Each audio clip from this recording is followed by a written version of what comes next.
ब्रुकक बा किडनी से आम बॉडी रे 3-4 प्रकार फंक्शन करे। प्रथम फंक्शन होची फिल्ट्रेशन। तो ये आमर रक्तटा को फिल्टर करिकी जेतिक सब दूषित पदार्थ नाइट्रोजनस वेस्ट प्रोडक्ट को मूत्र आकार बाहर कर दिए, बाकी भल जिनस को रिटेन करे। सेकेंड जिनस ता सहित urea creatinine uric acid oxalic acid ए सब जिनस जोड़ा कि आम बॉडी पे दरकार नहीं, जोड़ा कि बाय प्रोडक्ट ऑफ फूड आम बॉडी रे एक्स्ट्रा लुण एक्स्ट्रा पानी को मूत्र आकार बाहर कर दिए। ता द्वारा आम बॉडी रे बॉडी फ्लूइड बैलेंस मेंटेन रुहे, ब्लड प्रेशर बढ़े नहीं।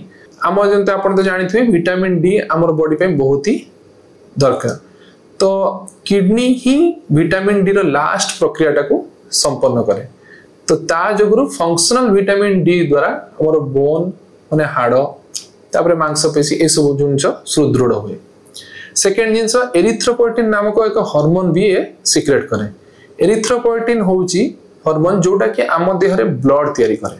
हमर अस्थि मज्जारे जो ब्लड तैयारी हुए ता पई iron folic acid vitamin B12 दरकार सहित ए हार्मोनटा निहाती जरा।